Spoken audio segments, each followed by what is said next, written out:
আজকে 14 নম্বর ক্লাসে আমরা শিখব উড লাইক টু, লেটস এবং লেট এর ব্যবহার।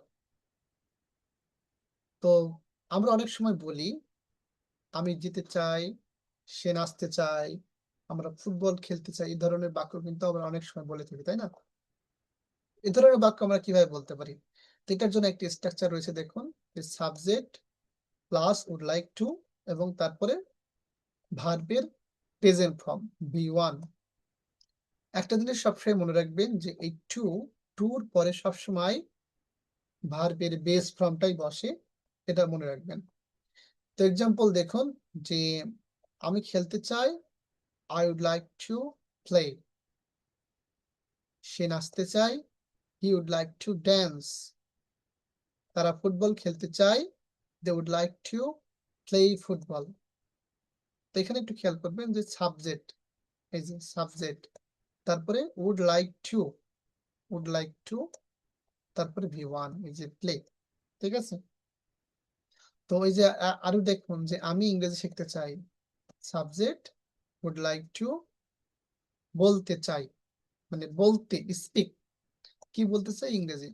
তাহলে কি আমি ইংরেজি বলতে চাই, I would like to speak English. একটা জিনিস মনে রাখবেন যে উড লাইক টু এবং ওয়ান্ট টু একই অর্থে ব্যবহার হয়। উড লাইক টু ভদ্রভাবে ব্যবহার হয়, মানে আপনি যদি কারোর থেকে কোনো কিছু ভদ্রভাবে চেয়ে থাকেন, যেমন I would like to buy the mobile, বা এখানে একটা জিনিস মনে রাখার চেষ্টা করবেন যে আপনি যখন আপনি যখন কোনো সম্মানিত ব্যক্তির সাথে কথা বলছেন তখন আপনারা এই উড লাইক টু ব্যবহার করতে পারেন। আর সাধারণভাবে আপনারা ওয়ান্ট টু ব্যবহার করতে পারেন। ঠিক আছে? তো এখানে যদি বলেন যে আমি ইংরেজি বলতে চাই, I want two speak English, আমি ইংরেজি বলতে চাই, ওয়ান্ট টু, এই যে এই ওয়ান্ট টু কিন্তু আপনারা ব্যবহার করতে পারবেন। আবার দেখুন আমি কয়েকটা এক্সাম্পল দিই। এই যে তারা ফুটবল খেলতে চায়, আপনারা এটা বলতে পারেন যে they would like to play football. আবার এটাও বলতে পারেন যে, দুঃখিত, যে এই যে আমরা ফুটবল খেলতে চাই, we would like to, sorry, তারা ফুটবল খেলতে চায়, they would like to play football, এটা বলতে পারেন। আবার এটা বলতে পারেন they want to play football. ঠিক আছে? আচ্ছা, একটা জিনিস মনে রাখার চেষ্টা করুন যে এই ওয়ান টু এর শর্ট ফর্ম হচ্ছে ওয়ানা। যেমন এখানে আই ওয়ান্ট টু গো, আমি যেতে চাই, এটাও বলতে পারেন। আবার এটাও বলতে পারেন যে I would like to go, আমি যেতে চাই। আবার এই যে এটা বলতে পারেন আই ওয়ানা গো, আমি যেতে চাই। তিনটার মধ্যে যে কোনো একটি বলতে পারেন। ঠিক আছে? যেমন দেখুন এই যে আমি যদি এটাকে বলি যে আমি ইংরেজি বলতে চাই, আই ওয়ানা স্পিক ইংলিশ। ঠিক আছে? আবার এটা বলতে পারেন যে তারা ফুটবল খেলতে চায়, দে ওয়ানা প্লে ফুটবল। যেটা বলবেন সেটাই হবে আর কি। আচ্ছা, এবার আমরা দেখব লেটস এর ব্যবহার। যখন আমরা একসাথে কিছু প্রস্তাব, মানে যখন আমরা একসাথে কিছু করার প্রস্তাব দিই তখন আমরা লেটস ব্যবহার করি, লেটস বা লেটাস ব্যবহার করি। তো লেটস প্লাস V1 মানে ভার্বের প্রেজেন্ট ফর্ম। যেমন দেখুন, চলো যাই, লেটস গো। চলো খাই, লেটস ইট। চলো খেলি, লেটস প্লে। চলো একসাথে পড়ি, লেটস স্টাডি টুগেদার।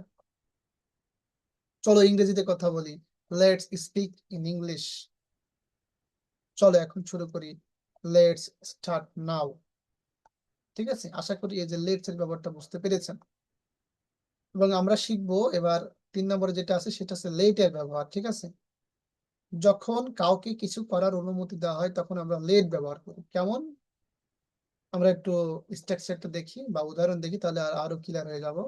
তো একটা জিনিস দেখুন যে লেট, তারপরে অবজেক্ট, তারপরে V1। এই অবজেক্টটা কি আমরা একটু দেখে আসি। হ্যাঁ, আগে অবজেক্টটা দেখি, তারপর আমরা এক্সাম্পল দেখি, তাহলে আরো ক্লিয়ার হতে পারবো। দেখুন যে এই দিকে হচ্ছে সাবজেক্ট, আপনারা জানেন, আর এগুলো হচ্ছে অবজেক্ট। দেখুন আই এর অবজেক্ট হচ্ছে মি, মানে আমাকে। উই এর অবজেক্ট হচ্ছে আস, মানে আমাদেরকে। ইউ তোমাকে। ঠিক আছে? তারপরে দে এর অবজেক্ট হচ্ছে দেম, হি এর অবজেক্ট হিম, এবং শি এর অবজেক্ট হচ্ছে হার। এটাকে বলা হয় তাকে।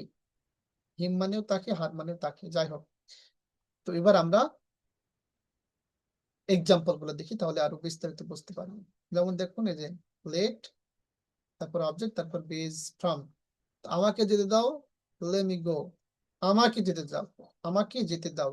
তাহলে আমাকে বা হচ্ছে সে ব্যক্তিটা তো আমি নিজে, তাই না? তো আমি, আমার ইংরেজি আমি, তো আমি এর ইংরেজি হচ্ছে আই, তাই না?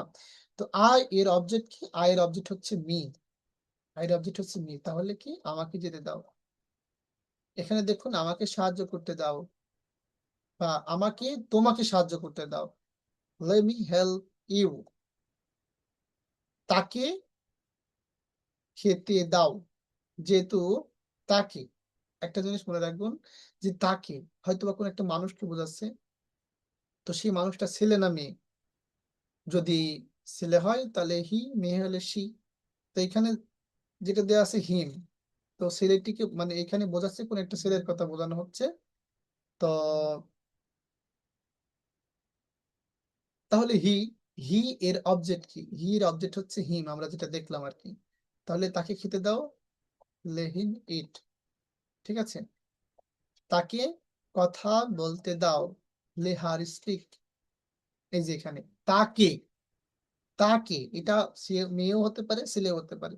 তাকে হয়তো বা একটা পার্সন, পার্সনটা কি, ধরেন মেয়ে। তাহলে আমরা জানি যে মেয়েদেরকে সম্বোধন করলে আমরা শি ব্যবহার করি, তাই না?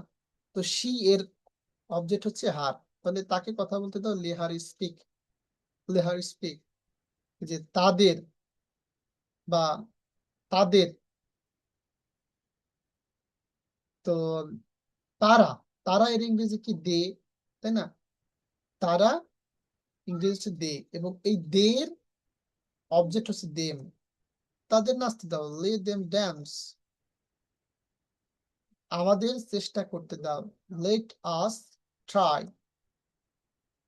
তো একটা জিনিস মনে রাখবেন যে এই যে উড লাইক টু যেটা বললাম আর কি, উড লাইক টু মানে টুর পরে শেষে ভি ওয়ান বসাবেন। ঠিক আছে। আচ্ছা, এখানে হচ্ছে কুইক রিভিশন দেওয়া আছে, আমরা বুঝেছি, এটা রিভিশন দেওয়ার প্রয়োজন মনে করছি না। তো এখানে কিছু বাংলা শব্দ লিখছি দেখুন, যে আমি ইংরেজি শিখতে চাই, I would like to learn English. বা এটাও বলতে পারি যে আই ওয়ানা লার্ন ইংলিশ, বা I want to learn English, যেটা বলবো সেটাই হবে। ঠিক আছে। চলো আমরা খেলি, চলো আমরা খেলি, লেটস প্লে, লেটস প্লে। ঠিক আছে। বা আমাকে কথা বলতে দাও, লেট মি স্পিক। সে নাচতে চায়, he would like to dance, বা হি ওয়ানা ড্যান্স, বা হি ওয়ান্ট টু ড্যান্স। তাদের যেতে দাও, লেট দেম গো। ঠিক আছে, আশা করি বুঝতে পেরেছেন। তো ক্লাসটি খুবই শর্ট ছিল। ধন্যবাদ সবাইকে।